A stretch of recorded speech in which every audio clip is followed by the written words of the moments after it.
Anyway, our next, so that was our opener, and now we're going to have young comedians from Philly. Sounds like a series on Netflix, right? Young comedians from Philly.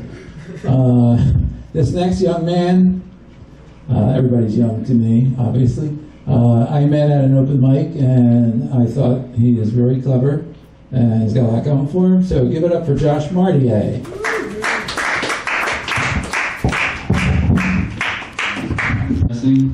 Yeah, I come from like a mixed family, so yeah, they like to keep the tension at boiling point at all time.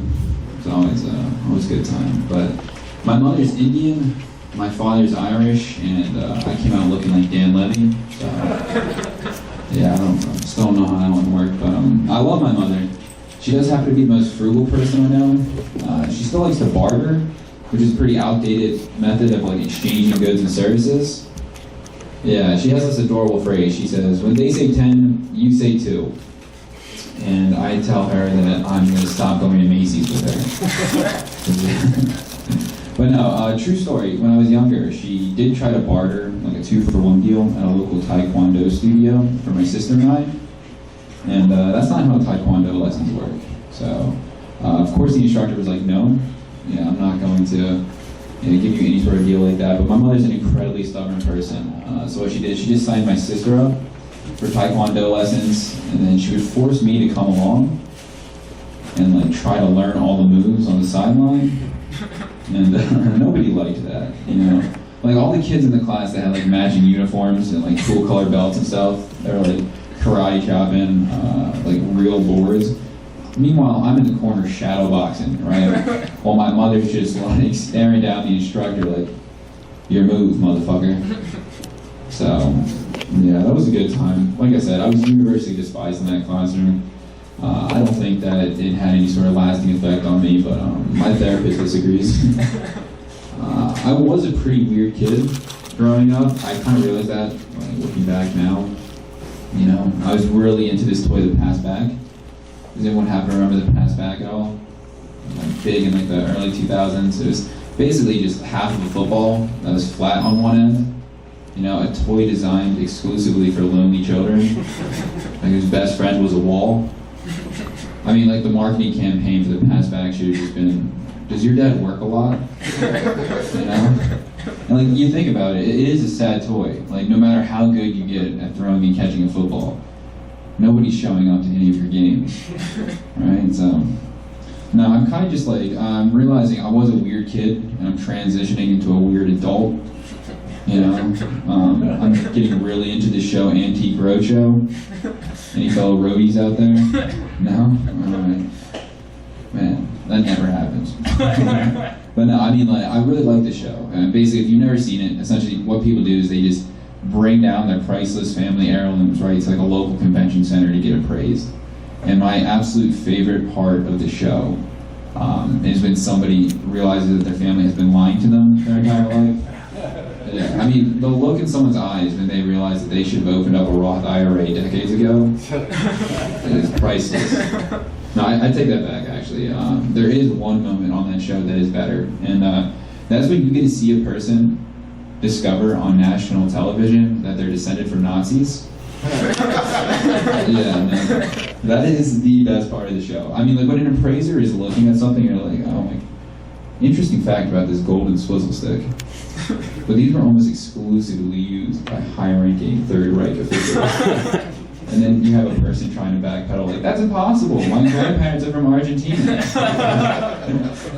I wasn't sure if Argentina bit was going to work, but the mayor proved twice that it did, so. I always get worried telling that joke because there's always so much new Nazi stuff these days. You know, you don't know if people really follow the back catalog or not, so good to know that people are still up on their Nazi facts. But no, a little piece of advice. Don't try and remain hip by incorporating modern slang into your everyday vernacular. I thought that I had the phrase down bad figured out, just by context clues alone. It turns out if you message a stranger on a dating app, Friday works, I'm down bad. You guys are no longer talking about getting drinks on Friday. You've just taken that conversation in a completely different direction.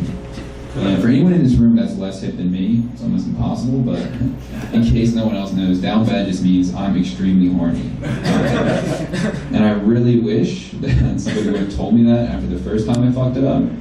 But instead, I just embarked on like a 3-week endeavor into making every person I text extremely uncomfortable. So, the only good thing that came out of that was during that time period, somebody asked me to volunteer and coach a Little League baseball team. Yeah. If you respond to that text, I'm extremely horny, you will get your Sundays back. Yeah. Oh man, so, what else? Let me think. I think that humanity as a whole is getting a little too cocky. Yeah, human beings, and you can tell, I think the one thing that really tips it off is the fact that there are humans that legitimately believe that we would be able to take on an alien invasion. Like you see it all the time. Like, think about it.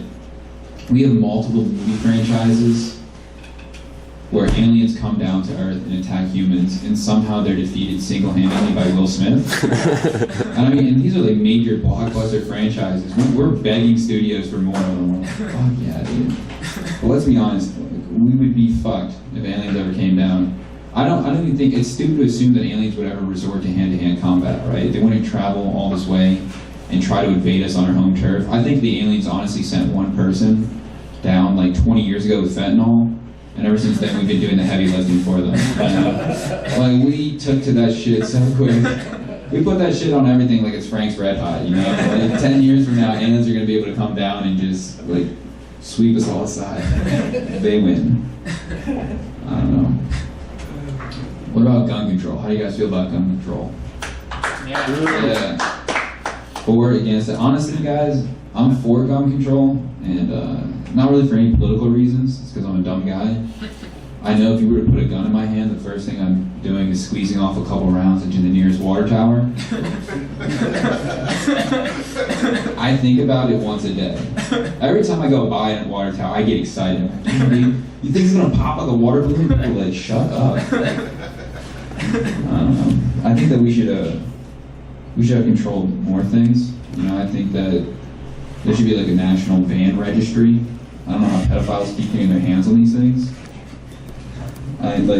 In order to get a ban, you should have to show proof that you're opening like your own catering business, right? Or you should be wheeling a paraplegic child into the dealership in front of you. Like, those are the only two people that should be getting banned. Someone that's starting their own small business, and then a person with a child that can't walk. Yeah. What else to talk about? I don't know. Are you guys in therapy at all? Yeah. I've been bouncing around therapy for a couple of years. Right now, though, as I'm getting older, I found something that's kind of weird. Anyone ever see a therapist that's their age? Yeah, that's not that fun. And they always tell you too. They're like, you shouldn't compare yourself to your peers. I'm like, well, I'm paying one of us. I'm also here in your office, and you got a lot of degrees on your wall. I printed mine out on the computer. So, but yeah, I'll leave you guys with that. Thanks so much again for putting me up. Have a wonderful night.